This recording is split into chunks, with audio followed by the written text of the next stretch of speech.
रही है हमारे ऊपर ये जो अज़ाब है हंगामी दौरों के साथ अमली तौर पर इक़दाम भी करें। अस्सलाम वालेकुम नाजरीन, प्रोग्राम रिपोर्टर्स डायरी के साथ मैं हूं मोहम्मद रमज़ान मिर्ज़ा।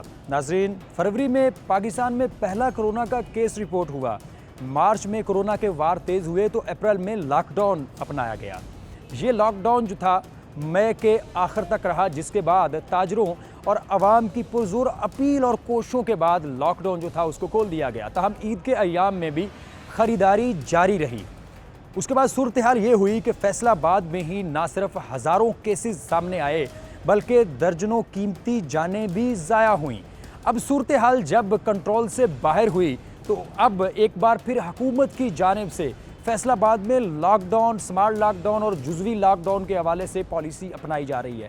मैं इस वक्त मौजूद हूँ घंटाघर के मसरूफ़ तरीन बाज़ार कचहरी बाज़ार में, जहाँ पर मोबाइल के हवाले से और IT के हवाले से करोड़ों रुपए का बिज़नेस होता है। लेकिन जुज़वी लॉकडाउन के बाद इसको अब मुकम्मल तौर पर बंद कर दिया गया है। अब हमने कई जानें भी खो दी और हज़ारों मरीज़ इस वक्त मुख्तलिफ अस्पतालों में ज़ेर इलाज हैं। इसका हकीकी ज़िम्मेदार कौन है, ये जानने की कोशिश करते हैं। हमारे साथ रहिएगा। फैसलाबाद में कई एक जगहों पर स्मार्ट लॉकडाउन तो सामने आया और जिस तरह फैसलाबाद की कचहरी मार्केट है, मोबाइल मार्केट, उसको बंद किया गया। इसके बावजूद कई एक जगहों पर अभी भी SOPs के ऊपर अमल दरामद नज़र नहीं आ रहा। कई शहरों ने तो मास्क लगाए हुए हैं, लेकिन अभी भी कई शहरियों की जानिब से मास्क नहीं लगाए जा रहे। शहरी मौजूद हैं, बताइएगा भाई मास्क क्यों लगाया हुआ है आपने? मास्क ये कोरोना की वबा फैली हुई है, अगर हम हिफाजत नहीं करेंगे दूसरों को भी नुकसान पहुंचेगा। इसके नुकसान की वजह से बाजार सील हो रहे हैं, कारोबार तबाह हो रहे हैं। आवाम को चाहिए कि हिफाजती इक़दाम करें, मास्क पहने, सैनिटाइज़र इस्तेमाल करें और दूसरों को बचाएं, अपने घर के बंदों को भी बचाएं और शहर मुल्क को बचाएं। हिफाजत होगा और दूर रहेंगे, महदूद रहेंगे और बचे रहेंगे। जी, महदूद रहेंगे। चाचा जी, तुसी मास्क नहीं जलाया? हाँ जी, मास्क नहीं जलाया? मास्क मेरे कोल डिग पे लाने मास्क लाया क्यों नहीं जे? लाया ऐसी उन्होंने रोटी खाधी है लाया। जी बिल्कुल, उनकी जेब में मास्क मौजूद है, लगाया नहीं। भाई आपने मास्क क्यों नहीं लगाया? मास्क हैगा मेरे को यार। भाई आप बताइएगा मास्क। साजी पैसे नहीं है, बस ना बेली हालात बहुत खराब हुए जनाब, तेरी जेब से हज़ारों रुपए ने। साजी माज दसा ना टूटे नहीं है जनाब बेली। देखो अच्छा, आपने अब हमारी तरफ देख के लगा लिया है, लेकिन पहले क्यों नहीं लगाया मास्क? पहले यार मेरा साह घुट होंदा सीगा। इस वक्त अब सांस ठीक है? हाँ हुण ठीक है। जी, मेरी शहरियों से अपील है कि इससे पहले कि सांस जो है वो मुकम्मल तौर पर दब जाए। भाईजान, तुसी मास्क क्यों नहीं लाया? ਉਹ ਪਿਆ ਅੱਡੇ ਦੇ किथे पे है? ਅੱਡੇ ਦੇ अड्डे दे किथे? ਉਹ ਸਾਹ ਬੰਦ ਹੁੰਦਾ ਵਾ ਜਦੋਂ ਮਾਸ ਲਾਈਏ ਨਾ ਅੱਖਾਂ ਨੂੰ ਸਾਹ ਜਾਂਦਾ। ਅੱਖਾਂ ਨੂੰ ਸਾਹ ਚੜਦਾ ਹੈ? ਅੱਖਾਂ ਨੂੰ ਆਵਾਜ਼ ਹੀ ਜਾਂਦੀ ਤਾਂ इस वास्ते नहीं लाया? ਹਾਂਜੀ ਤੇ ਜੇ ਅਗਰ ਖੁਦਾ ਨਾ ਖਾਸਤਾ ਕਿਤੇ ਕਰੋਨਾ ਨੇ ਹਮਲਾ ਕਰਤਾ ਫਿਰ? ਕੋਈ ਨਹੀਂ ਅੱਲਾ ਮਾਲਕ ਜਿਹੜੀ ਆਉਣੀ ਉਹਦੇ ਆਈ ਜਾਣੀ। ਜਿਹਦੀ ਆਉਣੀ ਉਹਦੀ ਆ ਹੀ ਜਾਣੀ ਹੈ। ਅੱਲਾ ने ऑर्डर ਦਿੱਤਾ है कि भाई जी अपनी ज़िंदगी की हिफाजत करो। क्यों नहीं कर रहे? तो क्यों नहीं कर रहे? ਬਿਲਕੁਲ ਕਰੀ ਦੀ ਆ ਵੇਖੋ ਨਮਾਲ ਹੈਗਾ ਜੀ ਇਦਾਂ ਕਰ। जी, मैं उस्मान से कहूँगा कि ये दिखाएं कि ये भाई का जो है ये एक ऑटोमेटिक मास्क है इनके पास। जब चाहते हैं उतार लेते हैं, जब चाहते हैं ये लगा लेते हैं। अफसोसनाक बात ये है कि बहुत सारे वालिदैन ने इन्हें जो है अभी भी इन बच्चों को मार्केट में छोड़ा हुआ है और इनमें से बेशतर के मास्क जो हैं वो मौजूद नहीं हैं। और जब हम इनसे पूछते हैं तो इनकी जेब से जो है वो मास्क नमूदार हो जाता है। वो भाई मौजूद है। भाईजान, आपने मास्क नहीं लगाया? भाई कोरोना है नहीं, मास्क से किधर से लगाएं? आपने देखा है कि कहाँ नहीं कोरोना है? पता नहीं, हमने देखा ही नहीं है। आइए आपको अलाइड हॉस्पिटल में DHU में दिखाएं। हम देखते नहीं चाहते, आप देखना नहीं चाहते। भाई आपने नहीं मास्क लगाया? मैंने आगे बताया था यार, मेरे पास पैसे नहीं है भाई। जी बेटा, आप कुछ कहना चाह रहे हैं? हमें नहीं कोरोना देखना, जैसे अल्लाह ने जब मारना है जो लिखी होगी लिखी होगी। जी, ये इस कौम का बहुत बड़ा अलमिया है कि सारी चीज़ें जो हैं वो जो है वो हकीकत के ऊपर या उसको तकदीर के ऊपर जो है वो छोड़ दी जाती हैं और उसके ऊपर बजाय इसके कि इस कीमती जान की हम हिफाजत करें, ये कहकर कि जब आनी है तब आ ही जानी है, हम तमाम तर मामला जो हैं वो अल्लाह के सुपुर्द छोड़ते हैं। यकीनन ये सारी अल्लाह ताला की हिफाजत है, वो 70 माहों से ज़ायद प्यार करता है, लेकिन इसका हरगिज़ मतलब ये नहीं है कि हम इतनी कीमती जान के ऊपर जो है वो उसके ऊपर कंप्रोमाइज़ करें, समझौता करें। भाईजान, मास्क नहीं जलाया? जी, इन भाई के पास भी मास्क मौजूद है, पहले क्यों नहीं लगाया? गर्मी बड़ी है यार, मास्क ही लगाना। गर्मी बहुत है। ये हमारे साथ बुजुर्ग भी हैं। बुजुर्गों, मास्क क्यों नहीं लाया? गर्मी बहुत है, साह लग जाता स्वाह आ जाना जी लाइए हाँ जी। तो अदा हो जाती है गवर्नमेंट तो कहती 500 रुपया जुर्माना करा कि मास्क ना लाओगे तो की कहोगे? वो नहीं कहा गरीब आदमी है भाई।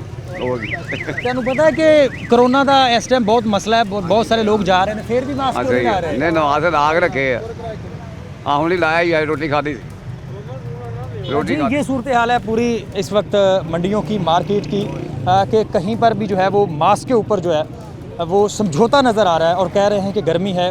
हालांकि ज़िंदगी से कीमती चीज़ जो है वो कोई नहीं और इस गर्मी को बर्दाश्त करने की हमें हिम्मत होनी चाहिए। ताजर इस हवाले से क्या कहते हैं, आइए आपको वो भी दिखाते हैं। नाज़रीन, आपने फैसलाबाद के मुख्तलिफ बाज़ारों में जहाँ पर सब्जियाँ बिक रही हैं, जहाँ पर फ्रूट बिक रहा है, वहाँ पर SOPs की जो भरपूर वायलेशन अभी भी हो रही है उसको देखा। हमारे साथ इस वक्त मौजूद है सुप्रीम अंजमन ताजरान के सदर असलम भल्ली, जो कि फैसलाबाद में अपने कद के हवाले से और ख़ुसूसी तौर पर बतौर ताजर रहनुमा एक इनकी ख़ास पहचान है। असलम साहब, बहुत शुक्रिया, आपने हमें मौका दिया। साहब, अगर मैं आप पे इल्ज़ाम लगाऊं तो जो मौजूदा सूरत हाल के ज़िम्मेदार जो हैं ताजर हैं, ताजर रहनुमा हैं और इसके साथ साथ घंटाघर में मौजूद मुख्तलिफ दुकानदार हैं, तो आप इस सवाल का जवाब कैसे देंगे? जी बिस्मिल्लाहिर्रहमानिर्रहीम। पहले तो बहुत शुक्रिया जी कि 41 ने मुझे मौका दिया अपनी बात क्लियर करने का। बात यह है जी कि आपका सवाल बिल्कुल वैलिड होगा, मगर सूरत हाल ये है कि इस सारे सिनेरियो के ज़िम्मेदार हम नहीं हैं। हाँ, अकेले हम ज़िम्मेदार नहीं हैं, हम ज़िम्मेदार किसी न किसी हद तक ज़रूर हैं। कैसे कि मिसाल के तौर पे खुद गवर्नमेंट कंफ्यूज थी और उसकी वजह से उन्होंने जो पिछले दिनों में जब ईद के दिनों में हमें वो कहा कि दुकानें खोलें और हमने वो खोल के कारोबार शुरू किया और ये सारा मामला बना, उसमें हमें फ्री हैंड अगर दिया तो हुकूमत ने दिया। अगर चूँकि हम लोग ताजर जितने भी हैं या कोई भी हमारा जो यहाँ की पब्लिक है वो जो है वो सख्ती को मानती है, नरमी जो है हमारे मिजाज में शामिल नहीं है, उसका हमने फ़ायदा उठाया। उससे पहले जो हमारे ताजरों ने, जो कि आपका सवाल है, मैं उसको एडमिट करते हुए ये एडमिट करता हूँ इस बात को कि हमारे ताजरों ने आधे आधे शटर उठा के तो जिस तरह का वायलेशनें की वो हमें नहीं करनी चाहिए। मगर मैं ये समझता हूँ कि ये सारा इल्ज़ाम इसलिए हम पे नहीं आ सकता कि ना मेरे पास एडमिनिस्ट्रेशन पावर, ना मेरे पास कोई मजिस्ट्रेटी इख्तियार थे। जिसको इन्होंने लागू करना था वो सारा हमारी डिस्ट्रिक्ट गवर्नमेंट ने या पंजाब गवर्नमेंट ने या मुतलका ज़िम्मेदारान ने करवाना था। यहाँ पे ऐसे भी वाक़यात हुए हैं इस बाज़ारों में, इन जगहों पे, कि पुलिस आई है और उसने मौके से बंदे पकड़े हैं, हमारे ताजर पकड़े हैं और उधर ले जाके तो पैसे लेके छोड़ दिए हैं। ये हमारे साथ जो सलूक हुआ या जिस तरह हुआ उसके तहत मैं ये समझता हूँ हमें इसका हिस्सेदार नहीं बनना चाहिए था, जो कि बदकिस्मती से हम बने। अच्छा, ये भी बताइएगा, जिस तरह आपने भी इशारा किया, तो क्या कुछ ऐसे इदारे भी इन्वॉल्व रहे जो कि लेन देन करके मार्केट्स को चोरी छुरे कारोबार करने में फैसिलिटेट करते रहे? मैं ओपनली बात कर रहा हूँ कि पुलिस ने इसमें भरपूर ऐसा किरदार अदा किया है कि उन्होंने, अगर देखें ना, 8 बाज़ार जो हैं हमारे, 8 तो दाखिली और खारजी रास्ते हैं सारे। यहाँ पे कौन सी ऐसी रोड्स हैं कि जिसको आप पकड़ नहीं सकते, यहाँ से मुजरम भाग सकता है। तंग हमारी गलियाँ हैं, छोटे हमारे बाज़ार 4 हैं, बड़े बाज़ार 4 हैं। इस तरह करके ये हमारा पूरे का पूरा जो वॉल स्ट्रीट जिसको हम कह लें अपनी ज़ुबान में, वो अगर देखा जाए तो उसको कॉर्डन ऑफ करना जो है कोई मसला तो नहीं है। एक बाज़ार में अगर आप 4 बंदों की नफरी लगा दें तो उसको मैनेज किया जा सकता है। इंतज़ामिया या हुकूमत की बात की जाए तो उनका कुछ इस तरह का मौक़िफ़ भी सामने आता है कि ताजर बरादरी की जानिब से प्रेशर इस कदर ज़्यादा था भूख के नाम के ऊपर और किराए के नाम के ऊपर कि मजबूरन हमें इस तरह के फ़ैसले करने पड़े। क्या कहेंगे? नहीं, ये बात बिल्कुल दुरुस्त है किसी हद तक, क्योंकि हमारी 70% जो दुकानें या प्रॉपर्टीज़ हैं वो किराए की हैं, रेंट की हैं, और हमारा ताजर जो है वो इतना बहुत ज़्यादा फला फूला हुआ नहीं है। वो अपना बेचारा रोटी कमाता है सारे साल में, जो जिस तरह भी करता है। उस हवाले से भी अगर देखा जाए तो चूँकि हमारे लोगों के मामलात इस तरह के थे, हमने प्रेशर ज़रूर डाला है, मगर हमारे साथ बैठ के उसको मैनेज तो किया जा सकता था। उसका मतलब ये तो नहीं कि हमने प्रेशर डाल दिया तो आप हमें खुले छोड़ दें शुतर बेमुहार की तरह और हम जो मर्ज़ी करते फिरें। इसमें इंतज़ामिया की गफलत ज़रूर शामिल है। उन्होंने हमें SOPs बना के अगर दिए थे तो उनके ऊपर अमल दरामद भी या इम्प्लीमेंटेशन जो करवानी थी उन्होंने करवानी थी। अब मैं आपको मिसाल दूं कि हमारे बाज़ार में खुसूसी तौर पे गोल करियाना और ये साथ वाला बाज़ार है गोल साबन कारखाना बाज़ार, ये सब होल सेल के बाज़ार हैं और यहाँ पे हमारे लोडर आता है, चिंची आता है, फ़लाँ आता है, माल की तरसील के लिए हमारी वो मजबूरी होती है। हमने ख़ुद इनको पेशकश की कि आप 8 बाज़ार व्हीकल फ्री कर दें, गाड़ी का दाखिला भी बंद करें, मोटरसाइकिल का भी बंद कर दें और हमारा गुजारा भी नहीं है लोडर के बगैर, उसका भी दाखला बंद कर दें, उसकी टाइमिंग कर दें। शाम को 7 बजे अगर हमारी दुकानें बंद होती हैं तो 7 बजे से लेकर सुबह 8 बजे तक उसको वो लोडिंग अनलोडिंग करें, मगर उस पर अमल ना हुआ। अगर ऐसा हो जाता तो मेरे ख्याल से रश का जो आलम था वो कम हो सकता है। वली साहब, इस वक्त चंद मार्केट्स जो हैं उनके ऊपर जुज़वी लॉकडाउन जो है वो देखा जा रहा है, मोबाइल मार्केट बंद हुई, लेकिन और मज़ीद भी कुछ सिफारिशात भिजवाई जा रही हैं, कोई रिहायशी इलाकों के हवाले से भी बातें हो रही हैं तो उनको भी जो है वो लॉकडाउन की फहरिस्त में शामिल किया जाएगा। लेकिन जो बड़ी मार्केट्स हैं जिनमें कोहिनूर सिटी है, डी ग्राउंड के कुछ इलाके हैं, तो उनको जो है वो SOPs के तहत क्या चलाया जा रहा है जिस वजह से उनको इस फहरिस्त में नहीं रखा गया और आपकी आठों बाज़ार और मोबाइल मार्केट बंद कर दी गई। क्या अपील करेंगे गवर्नमेंट से? एक चीज़ तो ये नज़र आ रही है कि यहाँ के ताजरों की नाअहली नज़र आ रही है इसमें, दूसरा ये नज़र आ रहा है कि कुछ ऐसा तो नहीं हो रहा कि चंद को नवाजा जा रहा है और चंद को पकड़ा जा रहा है। नहीं, मैं तो ये अपील करूँगा, देखें जी, इस तरह चूँकि वो पोश एरियाज़ हैं सारे जिनका आपने जिक्र किया, हमारे जो यहाँ का तबका है ये सफ़ेद कॉलर वाइट कॉलर है, सफ़ेद पोश लोग हैं और हमारा गाहक भी जो है ना वो सराउंडिंग से आता है, ये हमारी तहसीलों से आता है। उस वजह से वो तहसीलों का गाहक जब यहाँ आता है तो उसके लिए यही ज़्यादा अपॉर्चुनिटी है। आप मेहरबानी करते हुए बराए मेहरबानी हमारी ये अपील है गवर्नमेंट के आगे कि अगर तो लॉकडाउन करना है तो मुकम्मल लॉकडाउन करें और अगर नहीं करना तो फिर किसी को भी ना करें। अगर हमारे 8 बाज़ार बंद करेंगे तो मैं समझूंगा कि ये हमारे सफ़ेद पोश ताजर के साथ और गरीब जो हमारा सारफ है या हमारा गाहक है जो सराउंडिंग से आता है उसके साथ ज़्यादती है। सर, आखिरी बात, तजावज़ात भी एक बड़ा मसला है। तजावज़ात अगर कम कर दी जाएँ तो शायद किसी हद तक SOPs और समाजी फासले के ऊपर अमल दरामद किया जाए। ताजर बरादरी इस सवाल इसका क्या? मैं बिल्कुल इस हक़ में हूँ जी। तजावज़ात बिल्कुल 1 फुट की भी नहीं होनी चाहिए, 1 इंच की भी नहीं होनी चाहिए। इदारे अपना काम नहीं करते। हमने बारहा, ये ऑन रिकॉर्ड में बातें कर रहा हूँ कि 3 साल में मुसलसल हमने बेशुमार मीटिंग्स की और हमने पेशकश की कि हमारे बाज़ारों में आएँ और कोई तजावज़ात ना होने दें। हमारी इधर मोटरसाइकिल की 1 लेन की पार्किंग करवाएं, गाड़ियाँ जो हैं उनकी बड़े बाज़ारों में 1 गाड़ी की पार्किंग करवाएं। हमारे लोडर के लिए ये करें, तजावज़ात को सिरे से ख़त्म करें। अगर नहीं करता तो उसके लिए हमने तो ये भी तजवीज़ दी थी कि आज उसको 2000 रुपये जुर्माना करें। अगर वो नहीं मानता, आपके पास अगर अमला नहीं है उठा के ले जाने के लिए, तो अगर वो नहीं मानता अगले दिन उसको 5000 करें, उसके बाद उसको 10,000 करें और उसके बाद उसको के ऊपर FIR दें। मगर ये इन इदारों ने काम नहीं किया भाई मेरे, इसमें ताजरों का सारा कसूर नहीं है। हाँ, ये ज़रूर है तालीम की कमी की वजह से या हमारे मारूजी हालात खित्ते के ऐसे नहीं रहे जिस वजह से हम बहुत ज़्यादा को पढ़े लिखे लोग हों या हमारा कोई लिटरेसी लेवल बहुत ज़्यादा हो और हम इन सारी बातों को समझ सकें। मगर मेरा ताजर मुहिब वतन है और वो इस मुल्क से भी प्यार करता है और हुकूमत के साथ, गवर्नमेंट के साथ, डिस्ट्रिक्ट गवर्नमेंट के साथ हर वक्त हर किस्म का तावन करने को तैयार है। जी वली साहब, बहुत शुक्रिया। नाज़रीन, एक बात तो इस गुफ्तगू से वाज़े हुई कि SOPs के ऊपर अमल दरामद करवाने में ज़िलाई इंतज़ामिया नाकाम रही, इदारे नाकाम रहे और इदारों की मिली भगत के साथ फैसलाबाद के इन 8 बाज़ारों में SOPs की वायलेशन होती रही। दूसरी जानिब तजावज़ात के हवाले से अगर तमाम ताजर जो हैं एक पेज के ऊपर मुत्तफ़िक हैं कि तजावज़ात ख़त्म हों तो फिर कौन ज़िम्मेदार है? यकीनन इस मामले के ऊपर इंतज़ामिया को सोचने की ज़रूरत है। मज़ीद ताजर इस हवाले से क्या कहते हैं ये भी जानते हैं।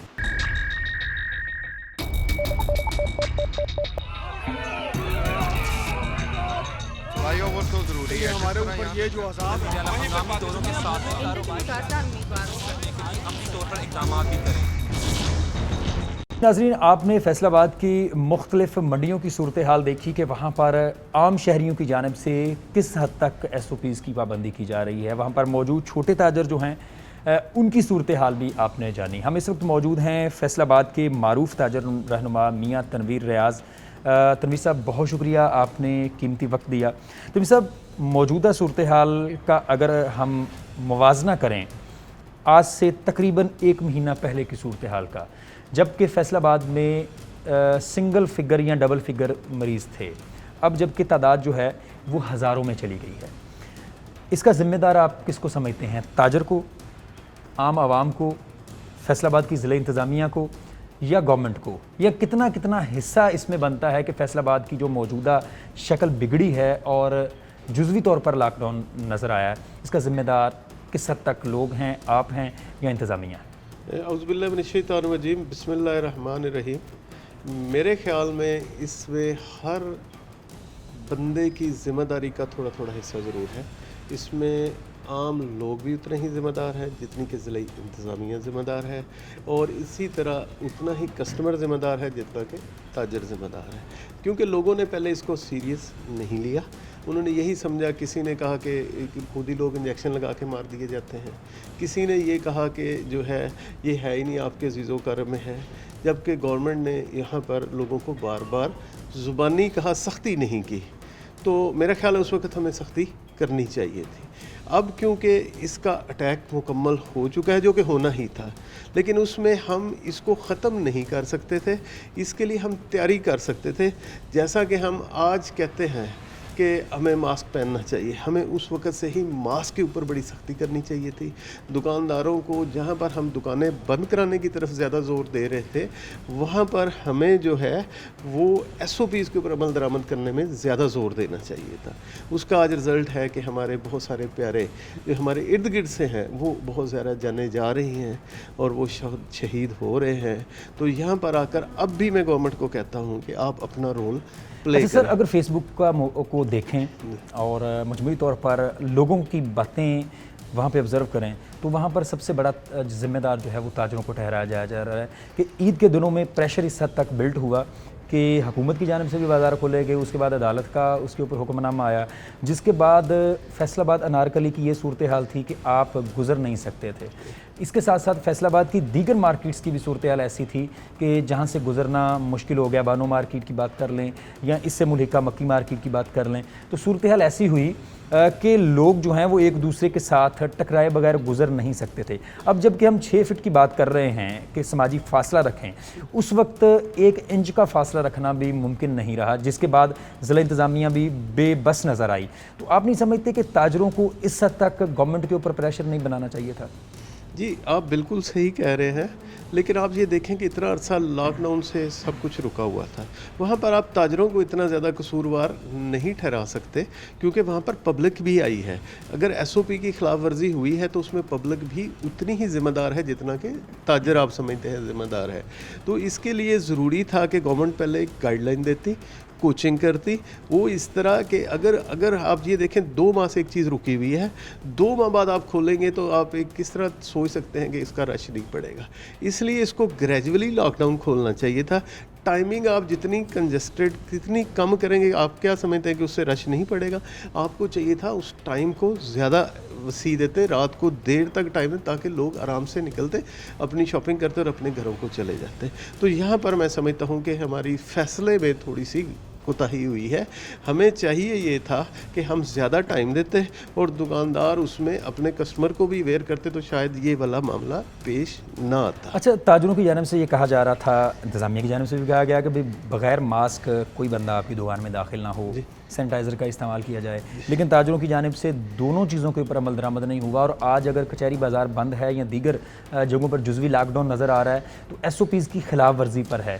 तो अब जबकि मैं एक लफ्ज़ इस्तेमाल करूँगा कि अब जबकि ताजर कम्युनिटी को सुकून हो गया सारा कुछ बंद करवाने के बाद, तो उस वक्त SOPs जो है उसके ऊपर अमल दरामद क्यों मुश्किल नज़र आया? कि आप ये देखें, यहाँ पर कई ऐसी मामलात हुए कि जहाँ आप उसको सोच नहीं सकते। ताजर क्यों ऐसे एग्रेसिव होकर काम कर रहा था? आप ये देखें, गवर्नमेंट को यहाँ इंटरफेयर करना चाहिए था। आप कचहरी बाज़ार पे जुज़वी लॉकडाउन पे आप बात कर रहे हैं, क्या कचहरी बाज़ार में गवर्नमेंट ने अपना रोल प्ले किया है?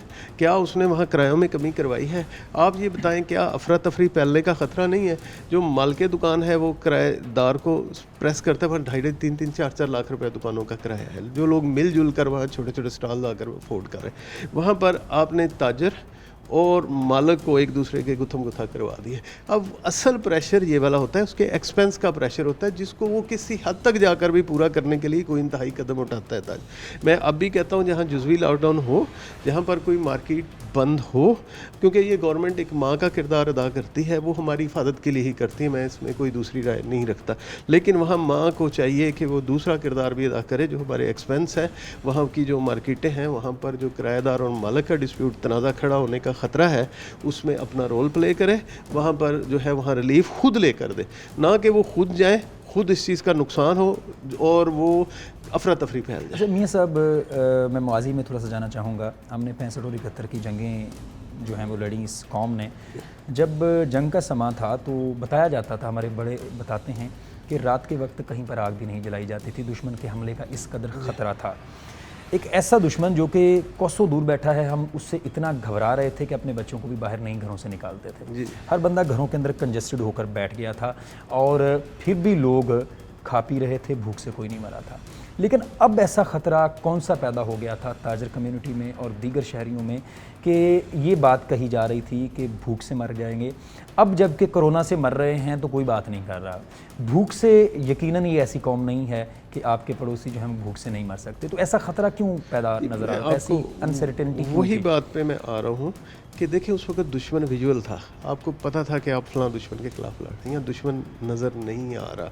पहले तो लोग यही समझते रहे कि टोटके वाली बात थी, ये ऐसे होगा ऐसे नहीं होगा। लेकिन अब जब हमारे सर पे ये दुश्मन आ पहुँचा है, हमारे बहुत प्यारे जो हैं वो अल्लाह की तरफ जा रहे हैं, तो वहाँ पर आकर मैंने फिर कहा कि गवर्नमेंट के जो किरदार होते हैं वो बहुत इंपॉर्टेंट होते हैं। अगर ताजर ये गलती करता है तो उसके पीछे जो मैंने आपको वजह बताई है उसके एक्सपेंस है, उसके ऊपर क्या लॉकडाउन करने से क्या उसका किराया ख़त्म हो गया है।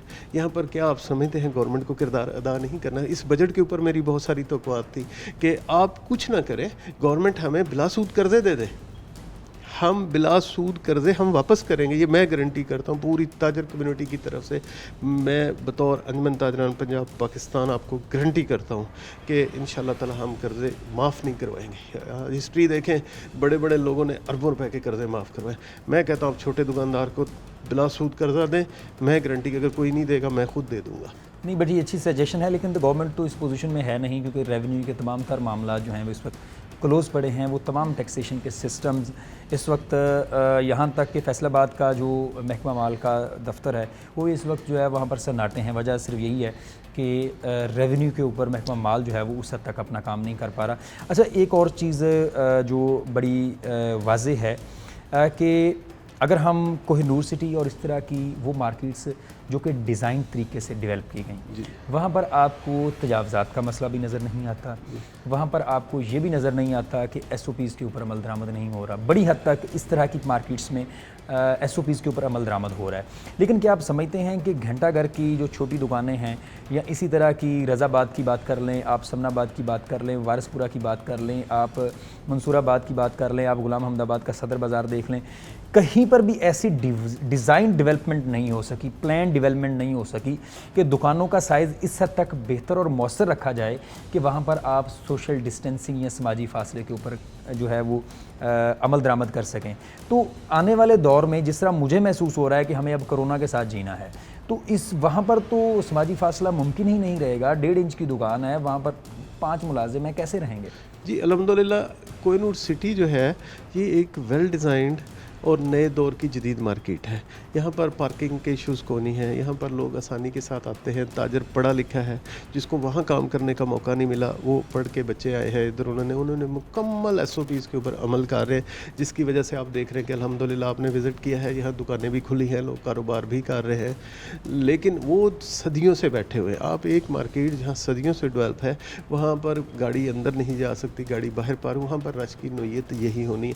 अब हमने अपने तरीक़े कार इख्तियार करके उनको बेहतर यूटिलाइज़ हमने करना है और गवर्नमेंट ने हमारी मावनत करनी है। आप गवर्नमेंट इसमें सिर्फ इतना काम करे, जो मुतलका ताजर एसोसिएशन हैं उनके साथ रब्ता करे, वो आपको खुद ही इतना अच्छा रास्ता दे देंगे कि आपको जो है वो SOPs पर, यहाँ पर अब जैसे कोहिनूर सिटी में मैं इधर प्रेसिडेंट भी हूँ अंजुमन ताजर, हम अमल दरामद कर रहे हैं। मैं एक एक दुकानदार के पास जाता हूँ, जाके उसको कहता हूँ SOPs पर अमल, अगर आप दुकानें नहीं बंद उस पर लोग बड़ी दयानतदारी से अमल कर रहे हैं। एक और बात, घंटाघर के 8 बाज़ार देख लें या इस तरह की छोटी बड़ी मार्केट्स जहाँ पर कंजेशन है, वहाँ पर तजावज़ात का भी मसला है। अगर हम तजावज़ात को ही किसी हद तक कम कर लें तो SOPs के ऊपर किसी हद तक अमल दरामद करवा सकें। लेकिन ताजरों की जानिब से हमेशा तजावज़ात की जो है वो हिमायत की जाती है, वो कभी किराए के नाम पे की जाती है, कभी दुकान छोटी होने के, कभी किसी वजह से। आप इस हवाले से क्या कहते हैं? मैं आपको ये बताऊं, ये कोई मिसअंडरस्टैंडिंग हो रही है।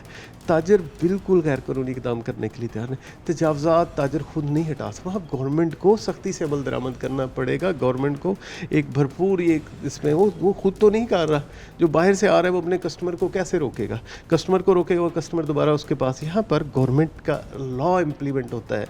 यहाँ पर अगर कहीं गैर कानूनी काम करता है वहाँ पर हुकूमत का कानून अमल दरामद करवाता है। तीसरा, मैं एक बहुत इंपॉर्टेंट बात कोनूर सिटी के हवाले से करना चाहूँगा।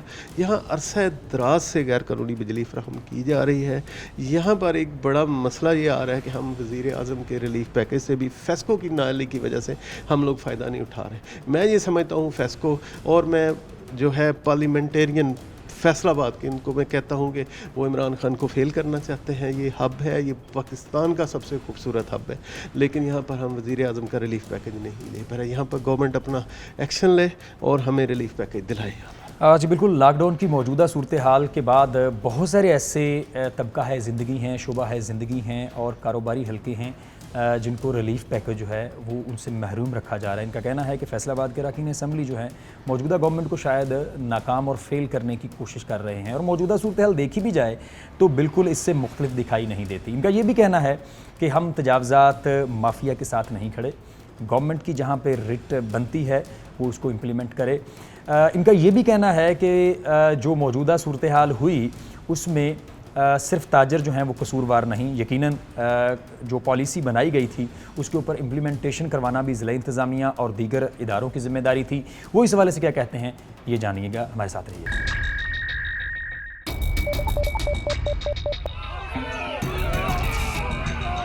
फ्लाईओवर तो ज़रूरी है हमारे ऊपर, ये जो अज़ाब है हंगामी दौरों के साथ अपनी तौर पर इक़दाम भी करें। वेलकम नाजरीन, हम इस वक्त मौजूद हैं डिप्टी कमिश्नर फैसलाबाद मोहम्मद अली साहब के पास, और जिन्होंने ना सिर्फ कोरोना के हवाले से फ्रंट फुट पे तमाम टीम को लीड किया, बल्कि जब भी लॉकडाउन की बात होती है तो तमाम तर ज़िम्मेदारियाँ जो हैं वो इनके कंधों पर होती हैं। जब SOPs को फॉलो करने या ना फॉलो करने के हवाले से कोई शिकायत भी सामने आती हैं तो तमाम तर की ज़िम्मेदारी जो है वो इनके पास होती है। इनसे इस हवाले से बात करें। सर बहुत शुक्रिया, आपने वक्त दिया। सर ये बताइएगा, फैसलाबाद में इस वक्त जुज़वी लॉकडाउन हो चुका है और अभी भी कोरोना केसेस में तेज़ी से इजाफा नज़र आ रहा है। ये बताइएगा कि इससे ज़्यादा इलाकों को भी जो है वो सील किया जा सकता है, और क्या उस हवाले से तमाम तर इंतजाम जो हैं वो ज़िला इंतज़ामिया के पास मुकम्मल हैं? मेरे ख़्याल से कोरोना के केसेस में जो जिस तेज़ी से इजाफा हो रहा था उस तेज़ी में थोड़ी सी मेरे ख़्याल ठहराव हमें महसूस हो रहा है, और अल्लाह ताला से दुआ है कि ये जो है नंबर ऑफ़ केसेस ये रिड्यूस होना शुरू हों और ये इसमें कमी आए। अभी साथ साथ हमें चूँकि बहुत सारे इलाकों से और भी केसेस रिपोर्ट हो रहे हैं, क्योंकि सबसे बड़ा प्रॉब्लम तो यहाँ टेस्टिंग का एक हमारे पास कंस्ट्रेंट है कि लिमिटेड नंबर ऑफ़ जो टेस्ट्स हैं वो यहाँ पर रन किए जा सकते हैं। तो जिस तरह टेस्टिंग ज़्यादा होती जा रही है तो नंबर ऑफ़ केसेस ज़्यादा रिपोर्ट हो रहे हैं, तो जहाँ से हमें डेफिनेटली ज़्यादा केसेस आएंगे, रिपोर्ट होंगे, या जहाँ पर SOPs की वायलेशन जो है वो हमारे सामने आएगी। अभी भी बहुत सारे हमारे इलाके ऐसे हैं जो कि सिटी से बाहर जहाँ छोटे बाज़ार हैं वहाँ पर लोग बिल्कुल रूटीन में इसको जिस तरह एक नॉर्मल लाइफ होती है उस तरीके से एंटरटेन कर रहे हैं। वहाँ के बारे में भी हम सोच रहे हैं कि उनको भी आहिस्ता आहिस्ता फिर जो है इसमें हम शामिल करें। सर जो 14 क्लस्टर्स जो हैं वो सामने आए हैं जिनके ऊपर मतलब लॉकडाउन अप्लाई किया जा रहा है, तो ये बताइएगा कि वहाँ पर रहने वाले अफराद, जिसमें ख़ुसूस तौर पर फैसलाबाद की मोबाइल मार्केट है, वहाँ पर जो रिहाइश पजीर अफराद हैं उनकी एंट्री का और एग्ज़िट का किस किस्म का लाएअमल जो है वो बनाया गया है? देखिए, चूँकि एक एमरजेंसी सिचुएशन है तो हम नॉर्मल उसमें तो उनको गाड़ी और मोटरसाइकिल की इजाज़त दे देते थे, वो हम यहाँ नहीं देंगे। बाकी पैदल जिन्होंने आना जाना है वो अपनी हमें रेजिडेंस का प्रूफ दे के तो बिल्कुल जा सकते हैं, क्योंकि यहाँ पर 8 बाज़ार का जो इलाका है यहाँ पर सबसे ज़्यादा इकनॉमिक एक्टिविटी बेसिकली लोग आप देखते हैं। कचहरी बाज़ार पूरा मोटरसाइकिलों से भरा होता है, 4-4 5-5 लाइनें लगी हुई होती हैं, गाड़ियों की पार्किंग वहाँ बेतहाशा होती है, और बल्कि ये हमारी पार्किंग कंपनी के पास एक ज़माने में इसका कॉन्ट्रैक्ट हुआ करता था जो कि ताजिर हज़रात ने बाद में समहाउ टेक ओवर कर लिया, तो उसको भी हम रिव्यू कर रहे हैं। और मकसद बेसिकली ये है कि हम रेगुलेट करें और जितना लोगों का गैर ज़रूरी तौर पर बाहर निकलना है उसको डिस्करेज करें। सर दो तरह के लोग रह रहे होते हैं ऐसी रिहायशी कॉलोनियों में या कमर्शियल मार्केट्स में, जो तो कहीं पे जॉब करते हैं, मुलाजमत पेशा हैं, या उनका काम सर्विस डिलीवरी है। उनकी एंट्री और एग्ज़िट के लिए भी कोई SOPs जो हैं वो मुकर्रर किए गए हैं? जी, उसमें मैंने आपको बताया कि जहाँ हमने नाका लगाया होगा, नाके तक तो उनको पैदल आना पड़ेगा, उसके बाहर उनको पिक एंड ड्रॉप या मोटरसाइकिल या जो भी उनकी कन्वेंस है वो ले जा सकते हैं। तो आप जैसे पहले एक दफ़ा यहाँ लॉकडाउन हुआ था तो उसमें तो तकरीबन हर चीज़ स्टैंड स्टिल पे आ गई थी और तमाम एक्टिविटीज़ तकरीबन स्टॉप कर दी गई थी। तो ये जुज़वी लॉकडाउन है, तो इसमें मेरा ख्याल है इतना ज़्यादा प्रॉब्लम नहीं होगा, मगर सबसे बुनियादी चीज़ इसमें ज़िम्मेदारी का एहसास है जो कि हर बंदे को होना चाहिए, चाहे वो उस लॉकडाउन वाले एरिया में है या उससे बाहर है। तो जब तक वो एक सोशल रिस्पॉन्सिबिलिटी जो है उसको नहीं निभाएगा, उस वक्त तक इस लॉकडाउन चाहे वो कंप्लीट हो चाहे वो जुज़वी हो, उसका उस तरीके से फ़ायदा जो है वो मेरा ख्याल नहीं हो सकता। सर, इससे पहले भी कई गलियों को करंतना किया गया, इस बार भी अब सोचा जा रहा है कि जहाँ से अगर मरीज़ ज़्यादा रिपोर्ट होते हैं कुछ इलाकों से, कुछ कॉलोनीज से, तो वहाँ पर अगर उसको सील डाउन किया जाता है या उसको करंतना किया जाता है, तो वहाँ पर राशन की फराहमी का बंदोबस्त जो है वो किस तरह का है और दीगर जो यूटिलिटी सर्विसेज हैं उनकी डिलीवरी को किस तरह जो है वो पॉसिबल बनाया जाएगा? देखिए, वैसे तो पहले जो राशन की डिस्ट्रीब्यूशन होती रही वो तकरीबन 20,000 के करीब जो है वो राशन बैग्स यहाँ से डिस्ट्रीब्यूट किए मुख्तलिफ फिलैंथ्रोपिस्ट हज़रात ने, और चनाब क्लब के थ्रू भी हमने ये एक्टिविटी जो है वो की। तो अभी भी हमने फिलैंथ्रोपिस्ट से रब्ता किया है कि अगर हमें कहीं ज़रूरत पड़ेगी तो इंशाल्लाह हम उन्हीं के थ्रू ये एक कोऑर्डिनेटेड एक्सरसाइज करेंगे। वैसे तो चूँकि ये जुज़वी लॉकडाउन है, इसमें उस तरह की सूरत हाल पैदा नहीं होगी, मगर ये कि अगर खुदा न खास्ता इस तरह की सिचुएशन होती है तो हमने उसके लिए प्लानिंग की हुई है। अगर कुछ ऐसे इलाके जो कि पोश इलाके हैं जहाँ पर आपको मुखैर हज़रात की ज़रूरत भी नहीं पड़ती, तो वहाँ पर कई जगहों पर सुपरमार्केट्स ऑलरेडी अंदर मौजूद हैं, तो अगर ऐसे इलाकों में केसेस रिपोर्ट होते हैं तो उसका भी कोई लाहे अमल जो है वो ज़ेर गौर है कि वहाँ पर जो अशिया ज़रूरिया है उनकी डिलीवरी को किस तरह यकीनी बनाया जाएगा? जी, उसमें तो बहुत सारे जो बड़े स्टोर्स हैं ऑलरेडी होम डिलीवरी सर्विस जो है प्रोवाइड कर रहे हैं, और फूड के हवाले से फूड पांडा है या मुख्तलिफ जो बड़ी चेन्स हैं वो ऑलरेडी होम डिलीवरी प्रोवाइड कर रही हैं, तो उसको तो हम उस तरीके से बंद नहीं कर रहे। सर, एक जो फहरिस्त साहब की जानब से शेयर की गई है और कुछ इलाकों को जुज़वी तौर पर लॉकडाउन किया भी गया, एक चीज़ उसमें बड़ी वाज़ेह नज़र आ रही है कि पोश इलाके में मौजूद जो मार्केट्स हैं उनके ऊपर हाथ नहीं डाला गया, उनको बंद नहीं किया गया। मैं फैसलाबाद के बड़े शॉपिंग मार्ट्स की बात कर रहा हूँ, मैं फैसलाबाद की ऐसे इलाकों की बात कर रहा हूँ जहाँ पर बड़े लेवल पर बिज़नेस होता है, लेकिन नो डाउट वहाँ पर बड़े ताजर मौजूद हैं। उसकी क्या बुनियादी वजह है? शहरियों के अंदर भी इस हवाले से सवाल पाया जा रहा है कि क्यों उन इलाकों की तरफ गौर नहीं किया जा रहा। कोई यूनिवर्सिटी की बात हो, डी ग्राउंड के हवाले से भी बात की जा रही है। इसके साथ साथ बड़े मार्ट्स हैं, मैं उनका निजी मार्ट्स का नाम नहीं लेना चाह रहा, आप उस हवाले से बताइएगा कि वहाँ के पर क्या SOPs फॉलो हो रहे हैं या क्या वजह है? नहीं, जो देखिए ग्रॉसरी आइटम्स हैं वो जब कंप्लीट लॉकडाउन हुआ था उस वक्त भी वो खुले रखे गए थे। उसमें इस हद तक वायलेशन ज़रूर होती थी कि जो बड़े स्टोर्स हैं उनमें ग्रॉसरी के साथ वो अपने कुछ दूसरे आइटम्स भी जो हैं वो खोल दिया करते थे। वो फिर हमने बंद भी किया, कुछ को सील भी किया, कुछ को जुर्माने किए। तो बुनियादी तौर पे मैं समझता हूँ कि SOPs की अगर कंप्लायंस हो रही है तो वो बड़े स्टोर्स वाले ज़्यादा बेहतर तरीके से कर रहे हैं। वहाँ पर आपको हैंड सैनिटाइजर्स भी मिलेंगे, बग़ैर मास्क के वो सर्विस आपको नहीं देते। इसके अलावा वहाँ सोशल डिस्टेंसिंग के आप जाएंगे तो उन्होंने मार्किंग की हुई है। और सबसे बड़ी चीज़ ये है कि हम रैंडमली वहाँ जाके उनके CCTV कैमरास जो हैं उनकी फुटेजेस देख लेते हैं, 2 घंटे पहले की, 2 घंटे उससे पहले, मतलब दिन के किसी वक्त की। तो उससे हमें अंदाज़ा हो जाता है कि लोग बग़ैर मास्क के अंदर तो नहीं आए हुए या सोशल डिस्टेंसिंग की कहीं वायलेशन तो नहीं हो रही। तो इस वजह से ज़ाहिर है हमने लोगों को ये भी नहीं करना कि बिल्कुल शॉर्टेज हो जाए। तो इसी तरीके से जहाँ छोटे स्टोर्स हैं तो ग्रॉसरी आइटम्स पे हम लोगों ने, चाहे वो बड़े हैं चाहे वो छोटे स्टोर्स हैं, इसके अलावा बड़ी मार्केट्स को हमने कोई प्रेफरेंशियल ट्रीटमेंट बिल्कुल नहीं दी। सिर्फ ग्रॉसरी स्टोर्स की हद तक हमारा है कि वहाँ पर चूँकि SOPs की वो ज़्यादा बेहतर अंदाज में कंप्लायंस कर रहे होते हैं, इस वजह से हमने उनको एग्जाम्प्ट किया। सर, दौरान मार्केट जब हमने देखा, एक चीज़ हमें बड़ी वाज़ेह नज़र आई कि बहुत छोटी दुकानों में बहुत ज़्यादा सामान पड़ा है, जिस वजह से वहाँ पर अगर SOPs के ऊपर इम्प्लीमेंटेशन करवानी है तो दुकानदार के जो पास ग्राहक मौजूद हैं उन्हें तो सड़क के ऊपर खड़ा करना पड़ेगा। तो क्या ये उस वक्त के इस मामला को नहीं शायद देखा जा रहा था कि दुकानें थोड़ी सी बड़ी हों ताकि अगर ग्राहक आते हैं तो उनकी एडजस्टमेंट हो?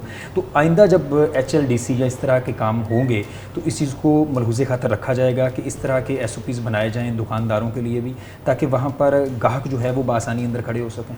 ये देखिए, जो शहर बन गया हुआ है उसका तो अब ज़ाहिर हम कुछ नहीं कर सकते, इट्स अ फेट कंप्ली। और अलबत्ता मैं चूँकि HLDC को हेड करता हूँ तो सबसे पहली चीज़ मैंने यहाँ पर ये की थी कि हमारा जो पार्किंग की रिक्वायरमेंट है वो मैंने डबल कर दी थी।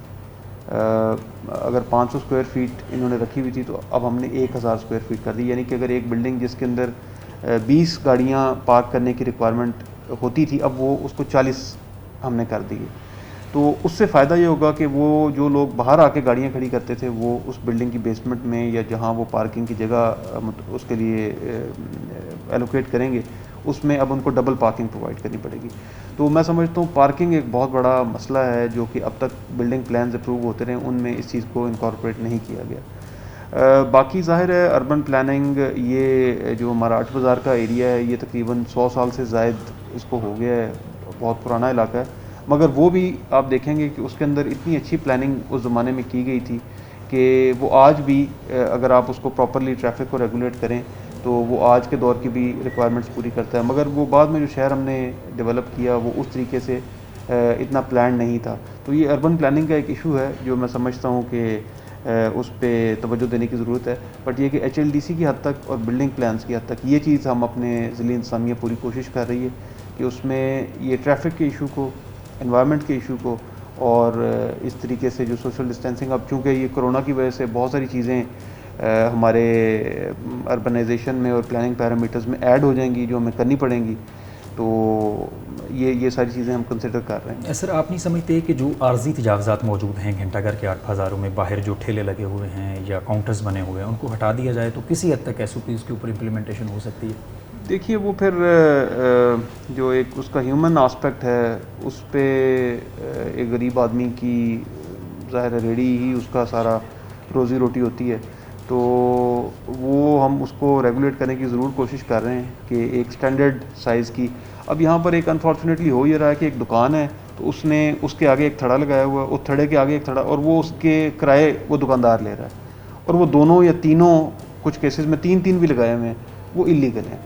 तो उनको हम ख़त्म करना चाह रहे हैं। बाकी एक अगर वैसे कोई फलों की इसकी है तो वो हम उनके लिए कोई एक ज़रा 8 बाज़ार से निकाल के कोई जगह एलोकेट कर रहे हैं ताकि उन लोगों का रोज़गार जो है वो भी मुतासर ना हो और ये इंक्रोचमेंट वाला जो प्रॉब्लम है इसको भी हम किसी हद तक काबू कर सकें। सर, आखिरी बात, बहुत सारी जगहों पे अभी भी शहरी SOPs को फॉलो नहीं कर रहे और इवन के कुछ मार्केट्स जो इस वक्त बंद हैं वहाँ पर भी शहरी नंगे मुँह बाहर निकल के आ जाते हैं और सिर्फ ये देखने के लिए आते हैं कि किस हद तक लॉकडाउन इम्प्लीमेंट हुआ है।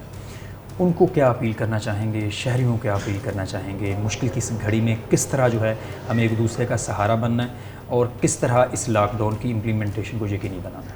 देखिए उसमें मैं समझता हूँ मीडिया का एक बहुत अहम किरदार है। आप लोगों के थ्रू अवेयरनेस एक आती है। एक अच्छी चीज़ जो मैं समझता हूँ आपको भी हाईलाइट करनी चाहिए, मैं इस हवाले से ये चीज़ यहाँ पॉइंट आउट करना चाहूँगा कि अल्हम्दुलिल्लाह फैसलाबाद शहर के अंदर 90% के करीब लोग जो हैं उन्होंने मास्क पहनना शुरू कर दिए और ये फैसलाबाद जैसे शहर के लिए मैं समझता हूँ एक अचीवमेंट है और इसमें आप लोगों का भी बड़ा अहम किरदार है। हमने सख्ती भी की, कुछ लोगों ने उसके ऊपर हमें एतराज़ भी किए, उन्होंने सोशल मीडिया पे भी और आगे पीछे मुख्तलिफ़ किस्म की उन्होंने उसके ऊपर ट्रोलिंग की। मगर ये है कि अगर हम सख्ती ना करते तो ये मेरे ख़्याल से हम ये 90% के करीब जो लोग पहनना शुरू हो गए ये चीज़ हम अचीव ना कर सकते। बाकी जो लोग नहीं पहन रहे उनका इलाज फिर सख्ती ही है, क्योंकि प्यार से उन्होंने पहनना होता तो अवेयरनेस भी हो गई, उनको हमने वार्निंग्स भी दे दी, उसके बाद हम लोगों ने कुछ लोगों को सज़ा के तौर पे खड़ा वड़ा भी किया। तो ये सारी चीज़ें करने के बावजूद भी जो नहीं पहन रहे तो फिर ज़ाहिर है उनके ख़िलाफ़ हम कानूनी एक्शन लेंगे। और अब इसमें आप जो हमारा पंजाब इन्फेक्शियस डिजीज़ ऑर्डिनेंस है इसके अंदर जुर्माने और कैद दोनों की सज़ा और इख्तियार हमारे पास मौजूद है। तो अब अगर जो लोग नहीं पहनेंगे तो इसके बाद लॉकडाउन जब ये हमारा पार्शली अब चल रहा है तो इसमें हम उनके ख़िलाफ़ एक कंप्लीट जो है वो क्रिमिनल साइड पे, पीनल साइड पे एक्शन लेंगे। सर, आपके कीमती वक्त का बहुत शुक्रिया। इस उम्मीद के साथ कि इस बार शायद इंसानियत जो है वो कोरोना को मात दे और 1.5 हफ्ते के बाद शायद फैसलाबाद जो है वो खुलना शुरू हो जाए, इसकी मार्केट्स जो हैं वहाँ पर SOPs के ऊपर अमल दरामद किया जाए और वहाँ पर कारोबारी ज़िंदगी जो है वो एक बार फिर चलना शुरू हो, यही उम्मीद हम रखते हैं। मोहम्मद रमज़ान मिर्ज़ा को इजाज़त दीजिए। अल्लाह के बाद।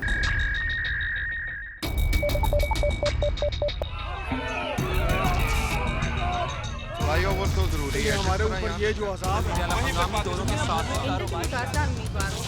अपनी तौर पर इक़दाम भी करें।